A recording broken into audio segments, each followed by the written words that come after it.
Hey, everyone. Welcome back to the podcast.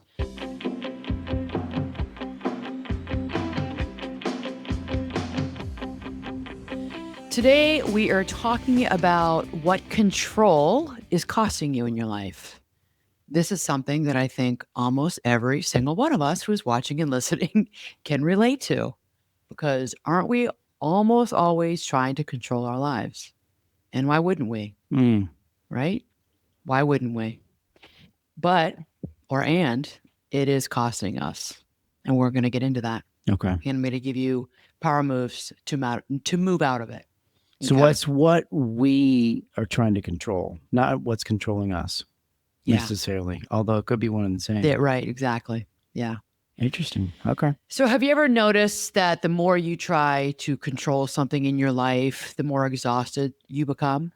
It's tiring. And think about trying to. Now, I want you all to think deeply about this. Like, I want you to go a little further when you're watching or listening to this episode today. Have you ever thought, now upon reflecting on it, because we're talking about it and you're listening and watching, that you try to control what your boss thinks about you? Have you ever tried to control your spouse's or your partner's mood? Have you ever tried to control your children's choices? Although you say they can choose, but at some level, you're kind of like trying to wrangle your opinion in there and control the outcome. You're trying to control your parents, your aging parents, at some level and in some way, your own health. So there's no right or wrong here. Just think about it. You're controlling your health. You're controlling your future, your finances, right? You try to control your own thoughts, right? Isn't that what a lot of people come to really therapy for? And my clients come to coaching for? And for a while, for many of us, it feels like it's working. Maybe for more than a while, maybe for months and years. Like, no, it works. Yeah, I do. Yeah, and I do that, and it works for me. Until life reminds you, because something is going to come up in your life, and life is gonna kind of smack you in the back of the head or smack you in the face, and you realize, oh, I never really did have the control. And it's usually a big thing or a crisis that hits us, where it's like the rug gets pulled out from underneath us. Yeah. And it's like, oh, shoot, I don't have the control I thought I had. And I think many of us, including myself, spent many, many, many years thinking that I could control my circumstances, and that actually that was a strength of mine. I was organized, responsible, prepared. I was prepared, reliable, had ego and have ego around being that reliable person, friend, reliable to myself that I will get done the things I say I will get done in the time that I will do it and in the way that I will do it. That's me being controlling about myself. So this is not all bad. This is not about bad or good right now. It's just about control. I think a lot of people who know me would describe me as having it together. Like, she's got her stuff together. She's organized, she's successful. She's got it together. But for many, many years, so those are the optics. And many years underneath all of that was just a lot of anxiety. Mm. That was the gas, that was the fuel that propelled me forward. Because when you believe that everything depends on you, you really never get to rest. And that's why with sport, with training, triathlon training, it was very difficult for me to rest. Got to keep going, got to keep going, got to keep chasing those metrics. Didn't get there last week, got to do it this week, got to keep going. And it took me years to understand the importance of rest. So it just went along the same vein of me being a controlling person. That, what do you mean rest? No. There's more. I should go for another run today, because my legs felt like tree trunks yesterday and it was a crap run. I actually had to walk a couple of times. Oh my God, God forbid back then. Walking? No, we never walk. Don't do that. So, right. Well, that's not how we, Don't walk. that is not how what we think. Yeah. And knew to be better years later. But there were many years when it was like I was down on myself. I did not have an air quote successful run or bike. So I got to get back on the next day. Well, that was me being controlling, right? And being very anxious. And when people in your life depend on you, I have employees who depend on me. I've got kids who depend on me. You really just don't ever think that you get to rest. You can't rest. So I want to today in this episode talk about what control is really costing all of us. Because I don't think it's costing you what you think. So we're going to do a deep dive on this. Okay. So you've got, I'm thinking there's like two parts of this. There's the things that you're controlling that might be exhausting, right? They're taxing, a lot of effort, not a lot of recovery, whatever that means, right? Right. There's all of that. And then there's the things that you're trying to control, which also can be exhausting, which you're not controlling, right? Like some stuff you have under control, and it's exhausting to do that because it takes time and effort. Right. And then there's the things that you're trying to control, different group of things, and you just don't feel like you can get a handle on it, and it's also exhausting. I mean, you're kind of describing life in general. Yeah. I mean, and at the end, this whole episode, I was going to also title this episode, Control is an Illusion. And if you've ever worked for me before, Yeah. and you listening to the podcast or watching, I've said that to you. It's an illusion. But we like the illusion. And maybe it's a delusion. We like it though, right? Yeah. But we like it. We rely on it. Well, I think we like the idea when we think we are in control. Like we got it. Right. Right? Like I think we like that. Well, But and the I think effort to get there is exhausting. and for everybody, myself included, it's really important for all of us to take note that control, it's not a personality flaw. This is not about personality. This is not a personality or character flaw. It's a nervous system strategy. I talk about the nervous system all the time now, and it's important to talk about. I'm so glad it's in the zeitgeist and we are talking about it more and more because in a way, it can take us out of self-blame that it's just something with my personality or my character that I am this way. No, no, no. This is how our human brains are wired. Control or the illusion of control, it's a nervous system strategy. Our brain really has one primary job. It's to keep us alive, right? And one of the easiest ways to feel safe is to reduce uncertainty in our lives. We don't like uncertainty. None of us really, and we don't like it. You don't like it. I don't like it. We don't like not knowing, right? Research in neuroscience, which is, I love the research that's coming out of the neuroscience community. It shows that uncertainty activates many of the same threat networks as physical danger. So I'll say that again for the people in the back. Uncertainty activates many of the same threat networks as physical danger. So think about that, right? We don't like it. We often imagine uncertainty is uncomfortable. It's uncomfortable. But the brain frequently experiences it as unsafe. So it's one thing to be uncomfortable, to feel uncomfortable. Oh, I don't like this anxiety. It feels uncomfortable. What's really going on, and for my clients who have extreme anxiety, is because the brain is going, you're unsafe. You're unsafe. I think the amygdala is firing, like your fight or flight part of your brain. It's firing. We're unsafe. I mean, I see this quite a bit in the therapy side of my practice. Your brain is saying, okay, this is coming up for me. I'm feeling this way. So if we can just stay safe and anticipate all the problems and we can plan every outcome, then maybe nothing bad will happen. Maybe nothing bad will happen, but I got to control for it, right? Yeah. So what happens to us is control becomes emotional insurance. We're looking for that insurance policy, an emotional insurance policy that if I can just control all the variables here, then I won't feel these uncomfortable feelings of threat and unsafe and feeling and being unsafe, unsafety, right? So what happens is the problem is that this emotional insurance can slowly become a prison for you. You're living inside this prison of always controlling for variables, right? That's the illusion. Yeah. And the unsafe you're describing is, I mean, unsafe being physically unsafe, right? Like you're in a threatening position. It's also unsafe in the reality of something not going your way, and you feel unsafe that is going to affect something else. Emotionally, Yeah. psychologically. Yeah. Like it's like you made a bad choice. Now you're like, oh gosh, because you know that the air quotes unsafe moments coming could be financial change or a relationship, maybe a barrier or something like that that's come up now that you've actually created because you made some goofy A decision. relationship rupture, Yeah. which you're going to try and maybe control for that, Yeah. right? Yeah. Financial upset. There's a change in finances, maybe a job change, a job loss, Yeah. a new diagnosis in one of your kids. Maybe there's a learning diagnosis that they, now they have an IEP, executive functioning, attention deficit. There's something.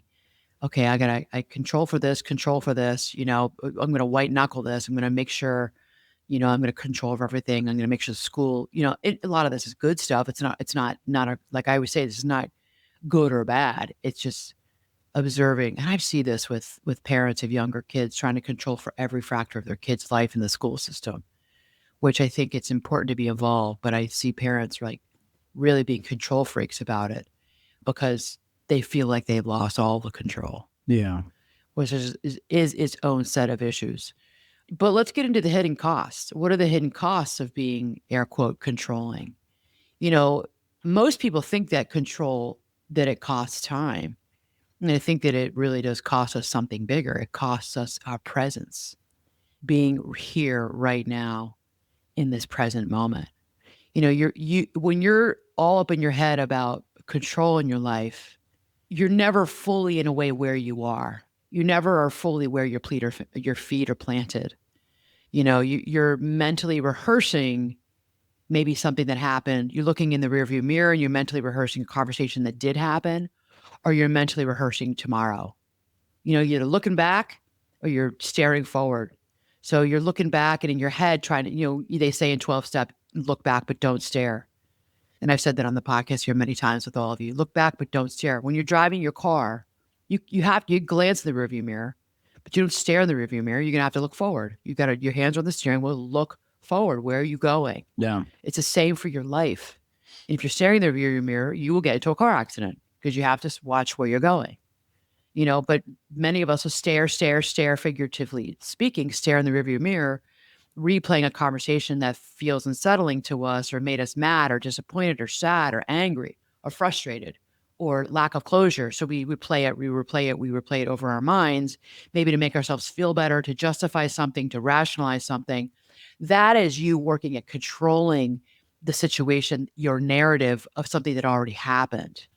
And then looking forward is you trying to control for everything that might, coulda, woulda, shoulda, could happen tomorrow. Well, you're not in your present moment. You're not in the moment right here, right now, right now, right now, right Yeah. now. That's the present moment, right? And that's what meditation really teaches.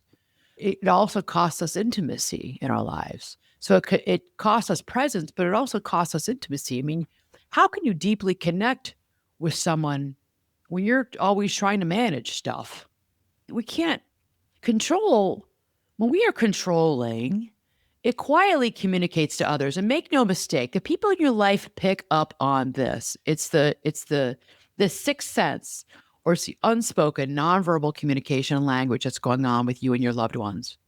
You may be communicating, I don't trust this process, And sometimes people take it as, I don't trust you. You don't trust me because you're so controlling. Trust the process. No, I can't trust that. Can't trust that.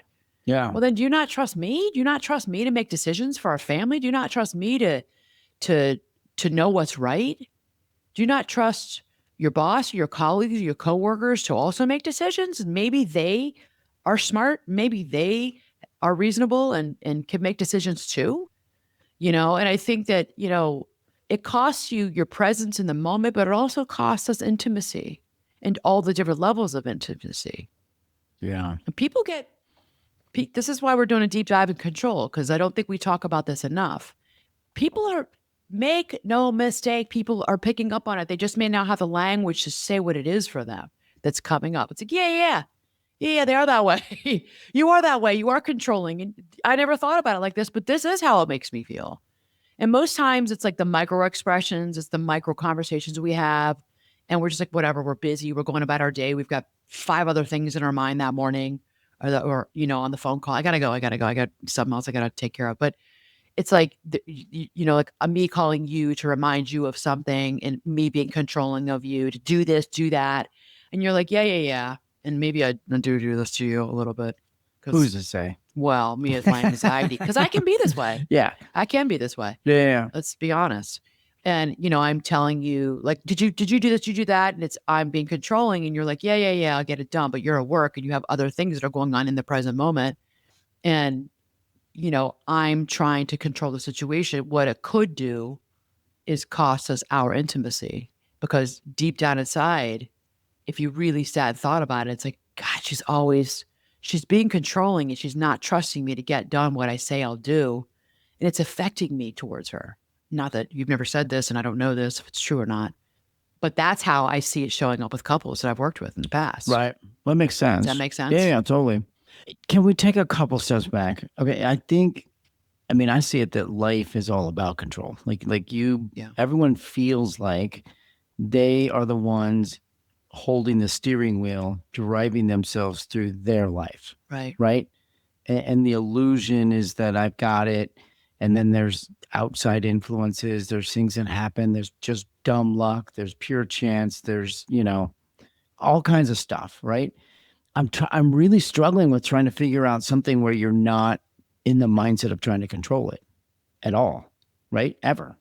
Like, what would it Yeah. be? I can't even come up with a good example. Like we always are either controlling it because we feel like we're guiding ourselves in the right direction, or we're controlling something at work, or I think there's levels of control. well, that was my next question. Yeah. I don't know that control is always bad. I think there's No, like, it's not. That's not what this episode is about. Yeah. This is not a good or bad thing, but I don't think life is good or bad. Well, and life is not black and white. right. Those are thought distortions. But when the word control comes up, everybody goes to the bad. Well, you hear it. Well, think about it. When you have said someone is controlling in your life, That's not a compliment.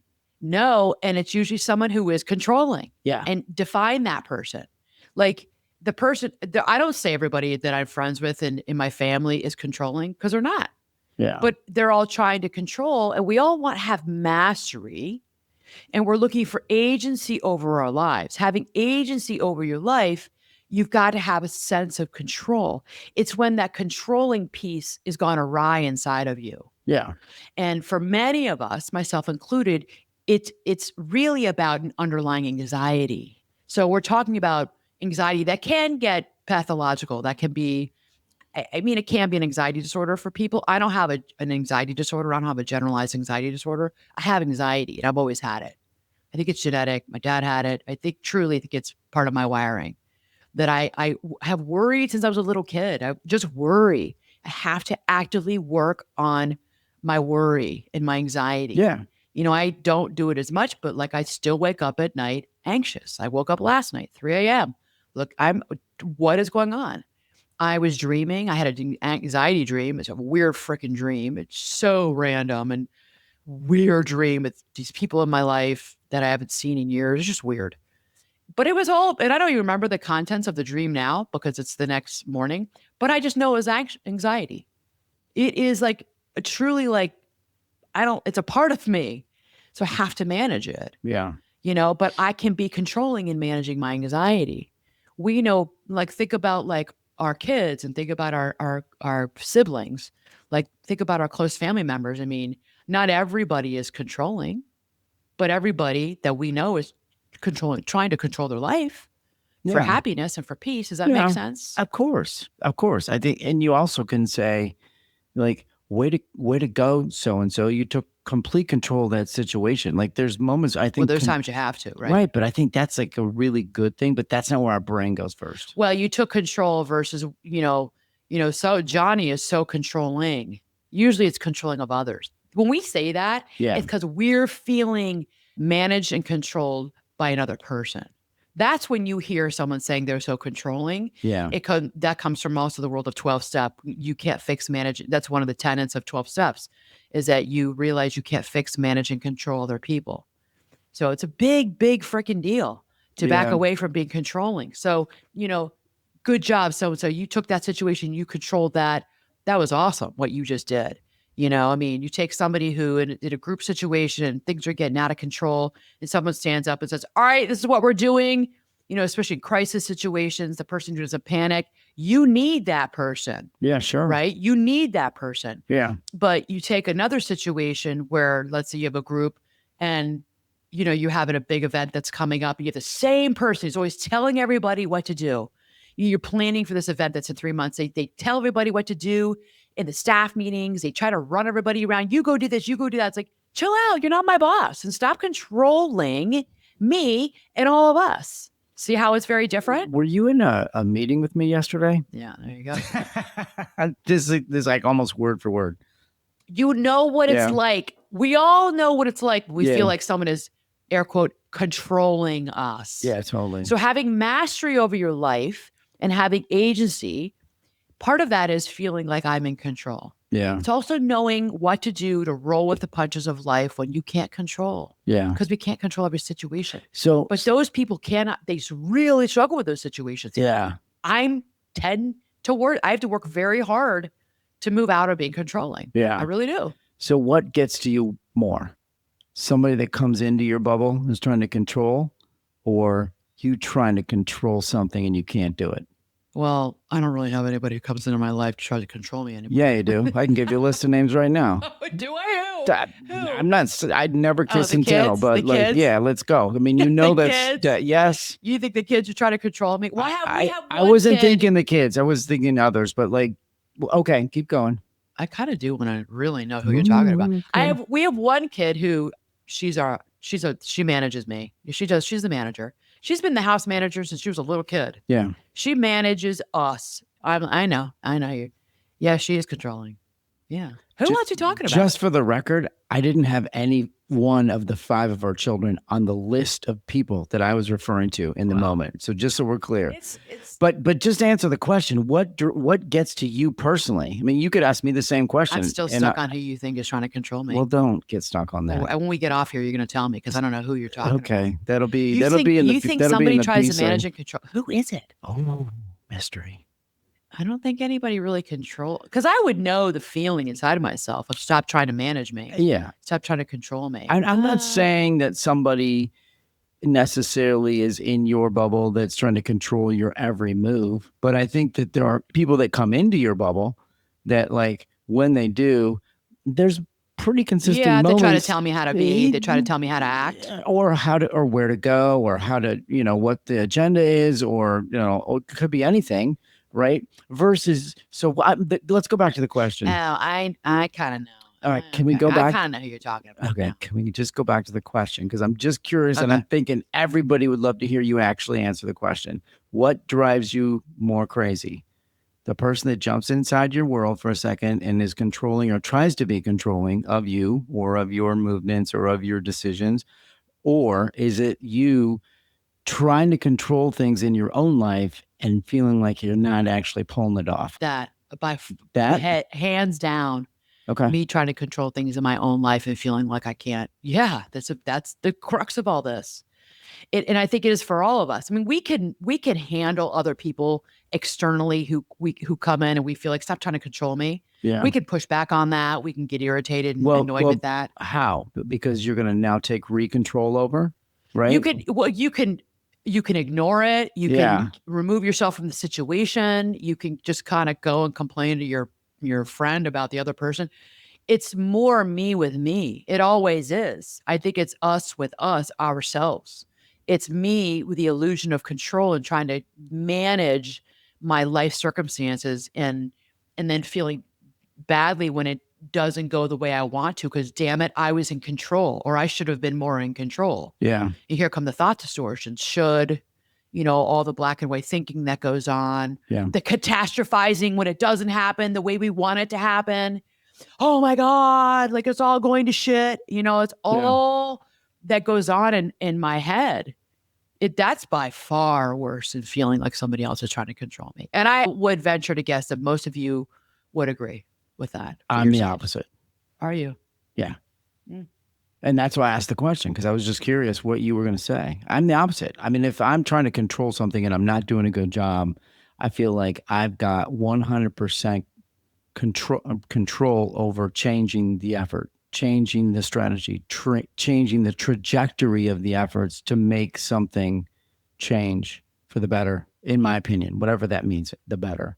Versus if I have somebody that comes into my life that's like trying to be controlling, I can want what I want with that, but I don't know that I'm going to actually, I don't think that person's changing just because I wanted them to change, right? We agree. You're not the opposite. We're the exact same. You're just saying it in different ways. No. Yes. The thing that drives you the most, that gets to you Is the most, me with me. is you with you versus the person that comes in. I'm saying the person that comes into my world, that drives me more crazy than the other one. Oh, I didn't hear that. Yeah. Oh, you just don't like it. I don't like it. Don't I try to don't. control me or tell me what to do. It's not just I don't like it. It's just that I don't know You don't that have I a lot of that in have. your life, do you? I don't. I'm not saying we're not talking about quantity. I know. We're just saying the situation. I think that I don't have the ability to change that person's agenda necessarily, or that person's personality You know necessarily. you can't control them, so stop controlling me, kind of thing. Right. Well, Yeah. just like the influence that they're trying to have over the situation that I'm involved in, like just because I want them to be different, just because I want them to act different or talk different or behave differently, that just doesn't mean anything. You have had controlling people in your life. I mean, you grew up under the thumb. The way you grew up under the thumb of being very controlled. You Yeah. did. Yeah. You did. And I did too. We grew up in very strict religious households, both So of us. maybe this is a family of origin conversation. Yeah, all of maybe it is a sudden. family of origin conversation. Yeah. Very interesting. Yeah. Well, that's interesting. I didn't think we're going to go there, but that's a big piece of this because we grew up in these very controlling religious households where life is black and white and that's a sin and that's not a sin and do this, be me. Mia was be a good girl. Yeah. Do the right thing for you was be a good boy. I moved out of it.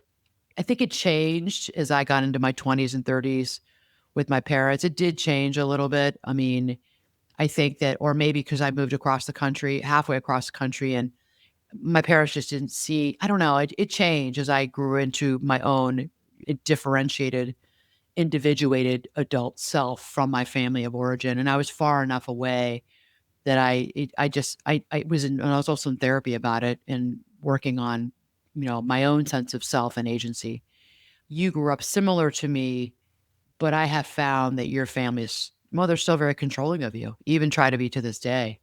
And that's maybe what you're bristling against is because you still feel pressured. You still feel like somebody's trying to control you. Yeah. I think I haven't felt that way in 20, 30 And maybe years. the thought of that brings those moments that happen in my life, whether it's at work, it's in my family. So you get triggered. It might bring those things into the scope or the crosshairs a little bit quicker. So Tim, you're probably getting triggered or activated because it's reminding you of something from when you were younger, and it's reminding you. Maybe. And it could be 7, it could be 17, it could be 27, it could be 37. Yeah. You had a really hard time in your divorce with feeling controlled, being controlled because this is a sin. You don't do this, blah, blah, blah, blah, blah. And it went, that's how you told me. Yeah. Yeah. So really good point about, for many of us where we're trying to control, we're trying to maybe undo the past or maybe trying to overcompensate for issues of our past that are unresolved that we haven't worked on. And it's coming up, it's showing up today, it's coming up in our present. And we're not always aware of what is that about for me? What is that about for me? It might be like you and I are just doing this right now. It might be about the past. It might be about where have I felt controlled in my life before? Well, I can tell you where. This is a familiar feeling. I remember feeling this way when I was 13. And I'm not necessarily good with it. And I'm not good with it. Or comfortable with it. And you can have, and I think that, and this is important, I think that you can have, for the most part, resolve, and you could have worked on something. You could have been in therapy. You could have really worked on some unresolved issues, and you would do that in therapy, with someone. And that's being in treatment. I mean, that's like weekly therapy, really working stuff out, really doing a deep dive into it. And 3 years later, and you're good. And 3 years later, you're not in therapy anymore. You're living your life. Like, I know that's great work that I did with that therapist. Somebody or something or situation comes into your life and bam, you're right back there. You're right back there. And you're like, shit, I've worked on this. Like, why is this happening? I'm having such a reaction to this person. Not a response, a reaction. Like, they are bugging me. or, this new person that's come into our family, this in-law who's gotten married in, and I like them. I kind of liked them, but man, they're controlling. We're on vacation with them. I like this guy. I like Joe. He's a nice, but he has like controlling this whole freaking week.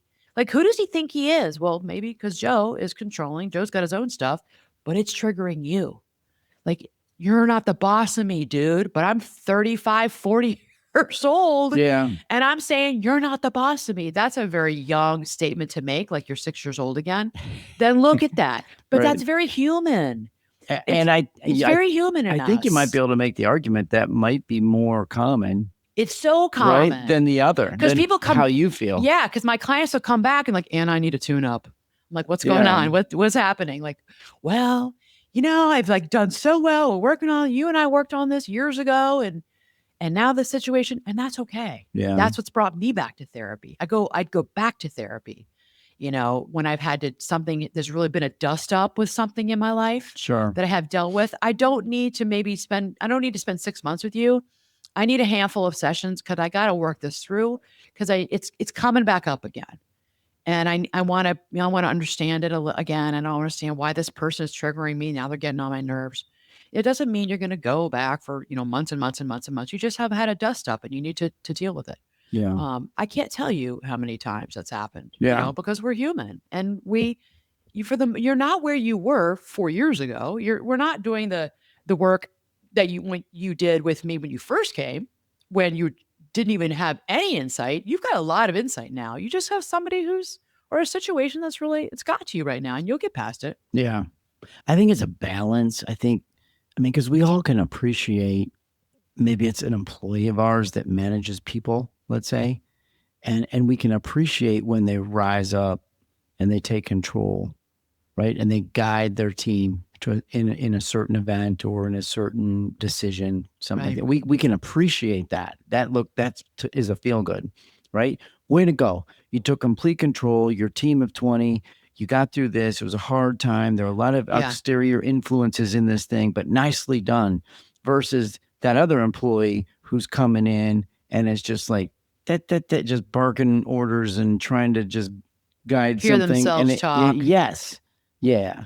I think this goes without saying. I'm going to say it anyway, but I think you all know there are times when you must have somebody take control of a situation. I'm thinking more in crisis situation, Yeah. someone who's leading the pack. Somebody's got to stand up. Someone's got to be the leader. Someone's going to say, all right, everybody, this is how it's going to go down. You go there, you do that. Yeah, we need that. And you must take control. We're not talking about those situations. Well, and we are, because I think also we can all appreciate, and I use this all the time, like play for the name on the front of your jersey versus the back of your jersey, right? So if there's a person that jumps in and like wants to, air quotes, take control. Well, that's ego. It's ego. That's the ego. And it You're bugs right. the crap out of because many everybody, you people. could smell it. Yeah. You don't even have to understand anything about ego and ego psychology and ego defense. You don't have to know anything about the ego. Yeah.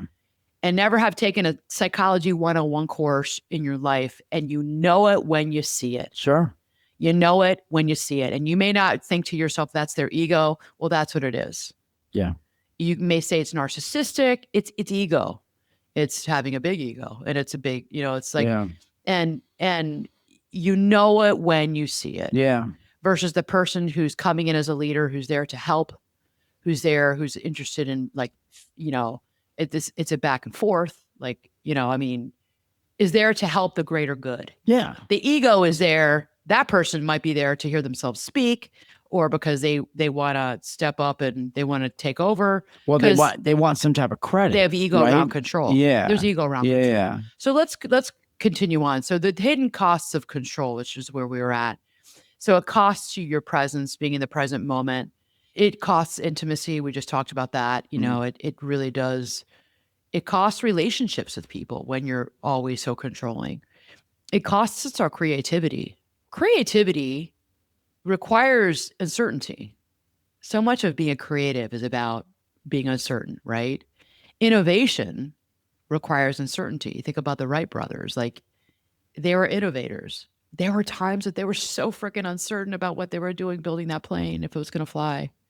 Think about anybody, Alexander Graham Bell, anybody who's made something big and new. I mean, you could just throughout time, you all can think of examples on your own, the people in your life and your history books where you are in the world. Growth requires uncertainty. We only grow through uncertainty. We're not always certain, but it's important that we understand that, okay, there's growth is happening, because uncertainty can feel really, really uncomfortable, right? Control narrows your world. It is narrowing of your ability to be able to create and bring something about. Because it's like, uncertainty and failure, they go hand in hand. So let go of some of the control. Let go of the reins a little bit, or loosen the reins a bit. What control, it also costs us our resilience, right? So, and here's the irony about all of this. The more you try to eliminate uncertainty in your life, the less capable you become at handling it. So confidence is not built it's not built by preventing discomfort. Confidence is built by surviving discomfort. Get comfortable being uncomfortable. That's how we build confidence. I mean, how many of us know that? Because we've lived it, right? Yeah. But here's a trap for so many of us. Control, or being controlling, or controlling a situation, at first it works. It does work, right? And that's why it can become so addictive for us. Checking your email again, that feels productive, feels controlling. It feels productive, not a bad thing. Planning every conversation, it feels responsible. Micromanaging, it feels really helpful to that person. I don't really think of it as micromanaging. I think I'm being really helpful to these people. They need help. They need help. They need help. I'm going to micromanage that. They wouldn't use the word micromanagement either. Replaying an argument feels like problem solving. You're replaying an argument in your mind, and you're like, there's a problem here. I'm going to solve that problem in my mind, until months or years go by, and you're just exhausted from all of it. Yeah. Because being controlling is exhausting. Why do we, just sidebar really fast? Why do we do that? Why do we we replay something that's already happened, right? Like we don't get a redo on it, Yeah. right? Like maybe we're trying to learn from, maybe we made a bad choice, or maybe we said the wrong thing, I guess. But we stew on stuff like that, like at nauseum. It's like we're grappling with control. Yeah. We're grappling with it. We're trying. We're like grabbing at straws, like trying so hard to get control over something that happened. Yeah. It's what we do in our minds. And that's actually the most important place for us, is in our minds, how we feel, what we think. And if I can't go back and replay that situation, well, I can replay it in my head as I'm driving home. And that does, at some level, give me a sense of control over it. Yeah. So, can I give you a real life example? Because this literally just happened yesterday. So my team managed our 5K on the 3rd of July. And we pulled it off, and we did the thing and all of the stuff.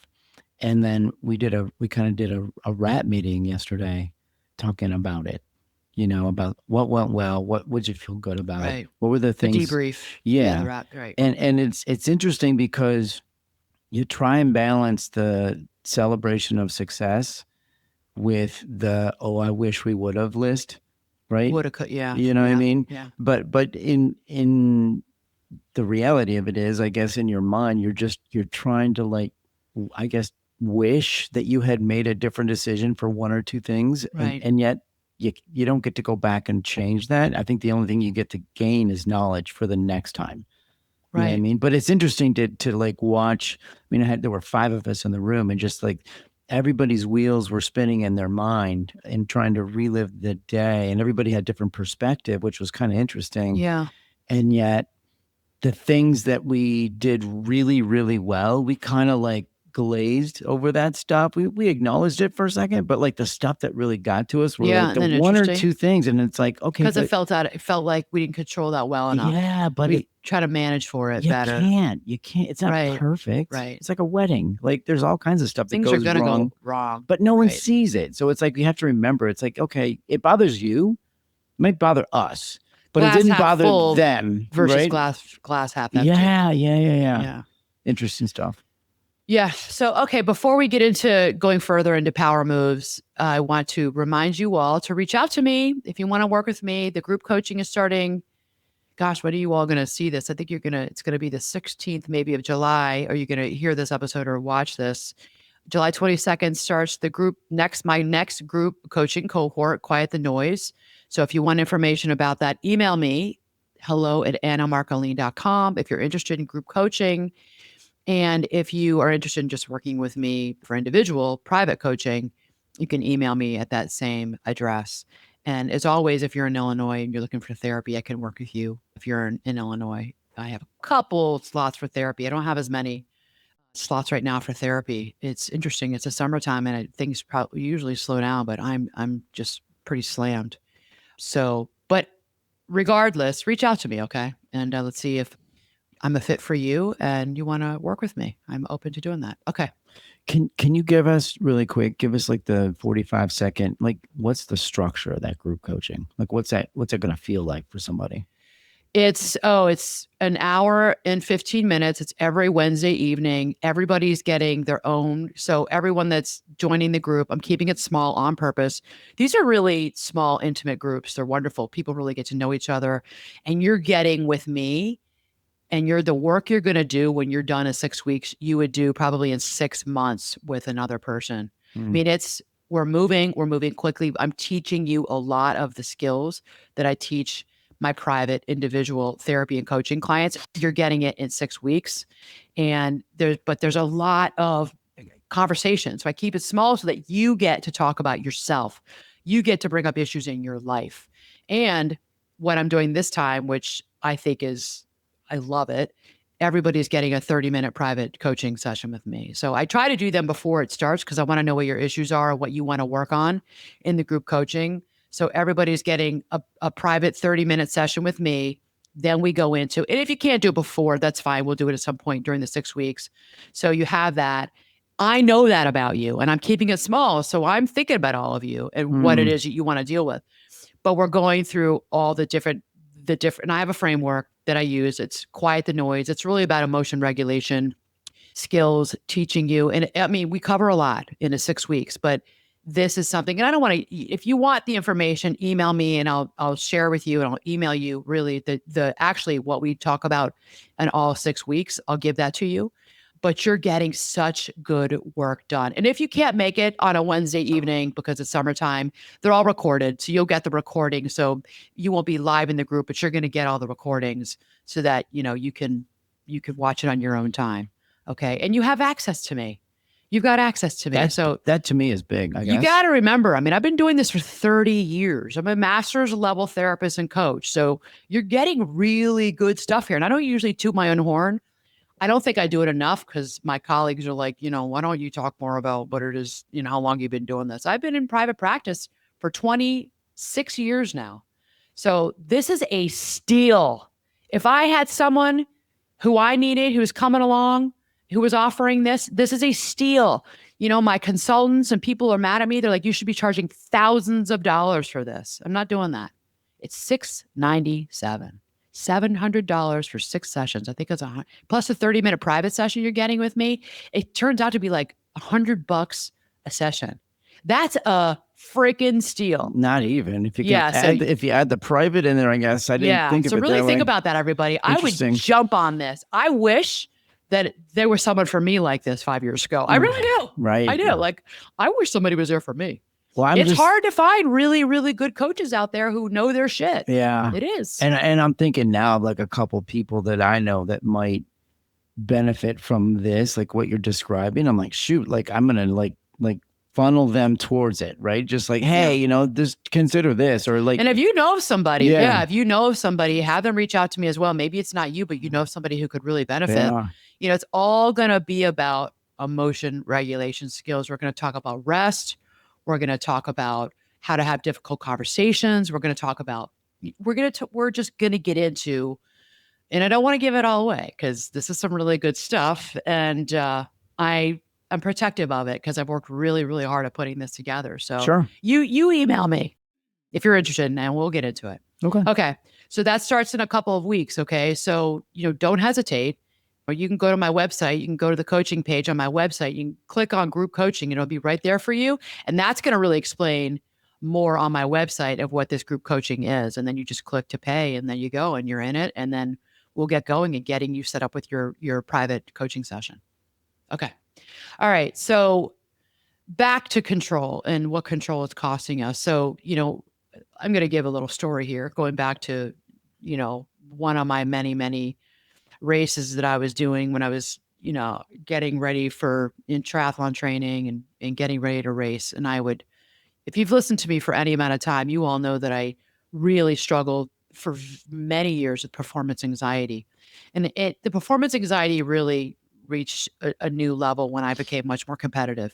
And I started to set much bigger goals for myself. And I looked around, and I saw the competition, and I just, which was weird, but I really started to deal with some self-doubt and just nervousness. Like I say, nervousness is a form of anxiety, and I was always nervous. But I wanted everything to just go perfectly. I tried to control for everything, like every workout, to do it exactly as I was told to do it. Whether I showed up that day tired or didn't sleep well the night before, or a kid was sick that day, it didn't matter. I still had to do the run exactly as prescribed by my coach, do the bike, hit the intervals, hit the watts, the power watts exactly, swim, everything. I wanted every meal to be air quote perfect, so I was watching every metric, every split, and if something interrupted that schedule, and this is so true, and if you've ever felt this way, you know what I'm talking about. If something interrupted that schedule, I would basically flip out, not out externally, but inside myself. I was panicking. I would panic. And it did happen. We had a kid who was home from school who was sick. I'm like, shoot, I can't work out now. Or I have to go to work and see clients, and I'm tired and I didn't get any sleep last night because so and so was throwing up all night, but I got to do my workout. And there was no room for movement. There's no room for me to err from the plan, and had to do it all just so perfectly. And what happened was, and I didn't realize until later, till I worked with someone, a coach, was that I was no longer, it wasn't until I worked with her that she told me this, I was no longer pursuing excellence. I thought I was. I was pursuing certainty. And they're not the same thing. Excellence and certainty are not the same thing. One leads to growth, and the other leads to fear.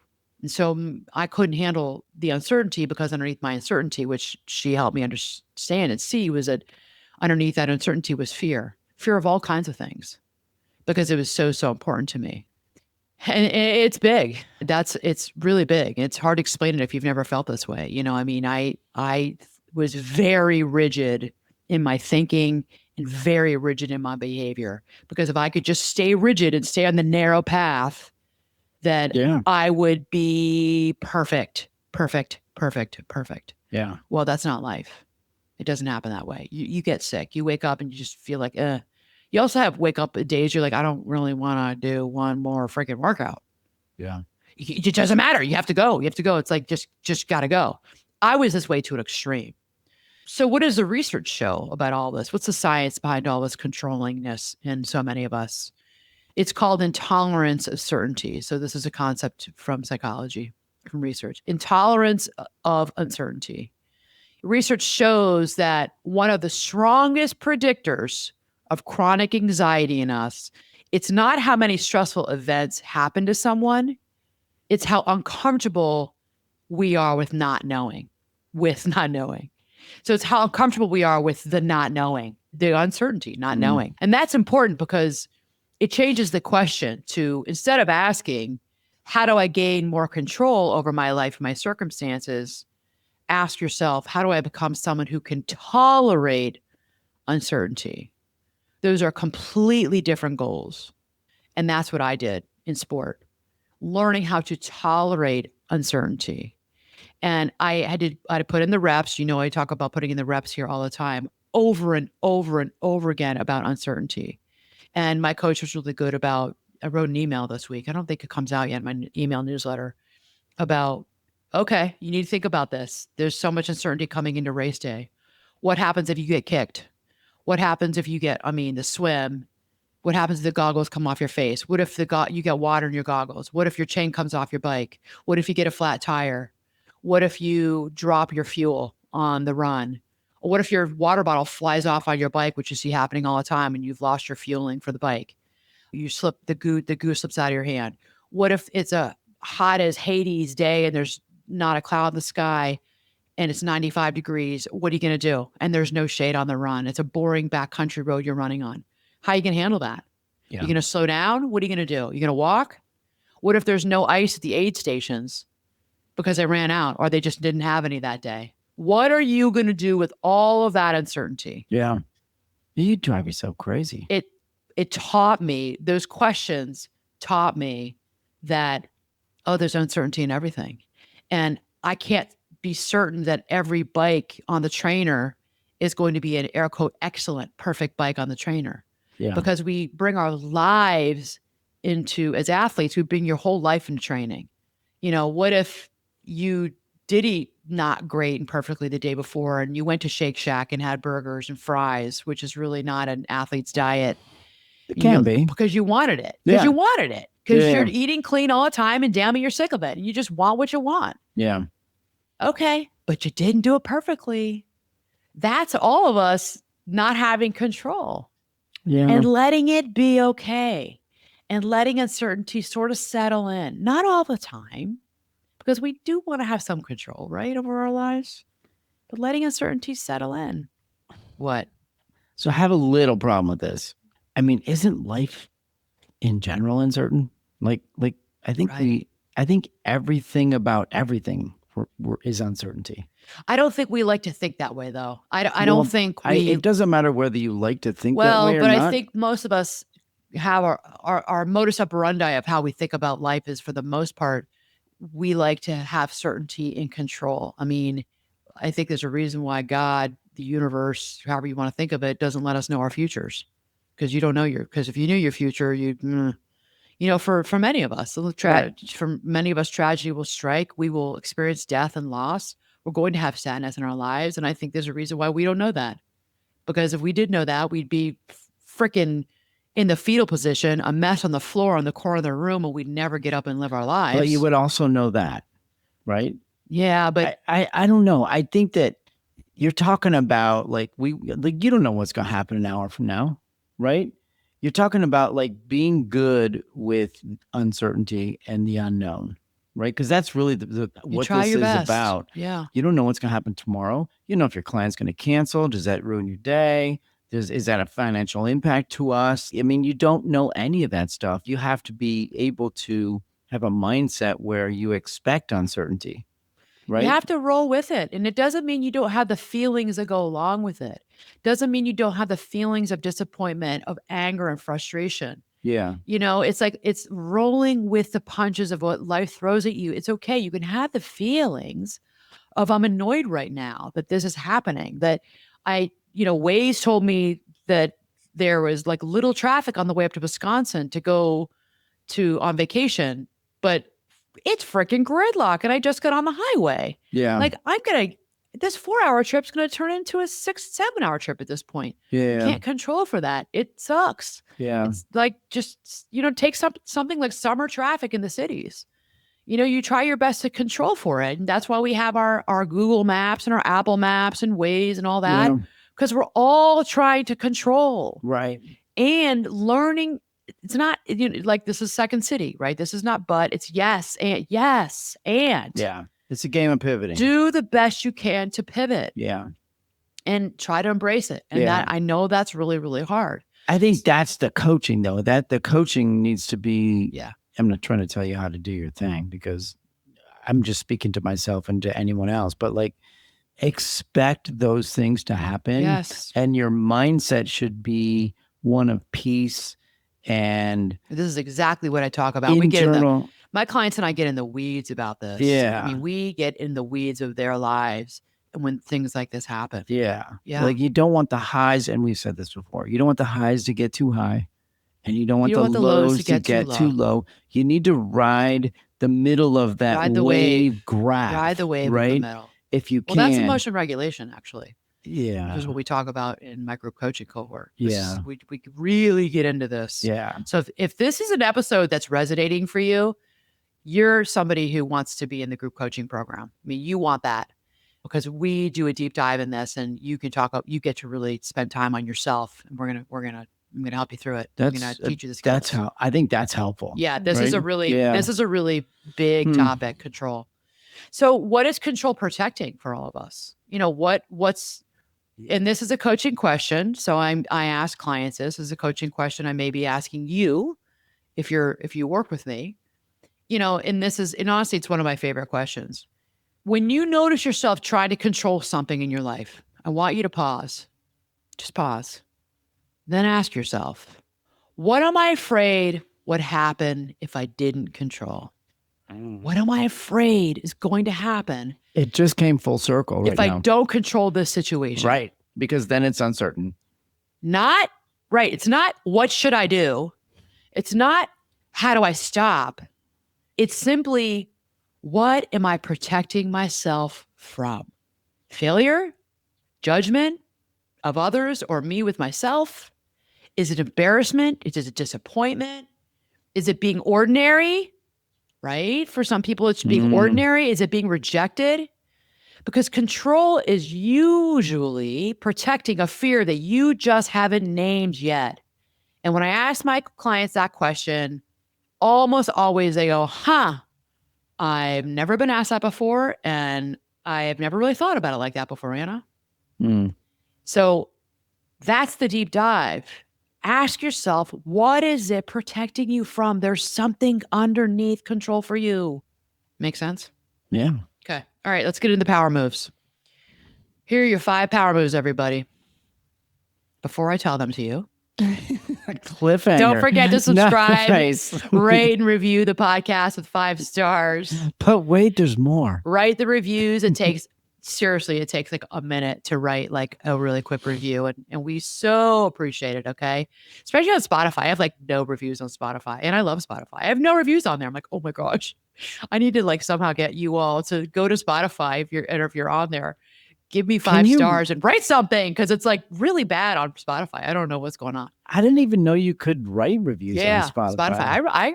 I review people all the time on Spotify. I listen to iTunes and Spotify interchangeably. I love both. Is it right? Is the comment option right there? Yeah, it's right there. You can you rank the podcast and you write a review, a comment. Shame on Spotify for not making that like a flashing. So I'm just asking all of you if you could that's your give back to me, okay? Because this is, I'm doing this. This is a labor of love. I make no money doing this.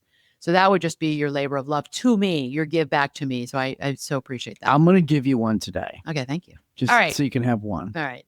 I have like 18.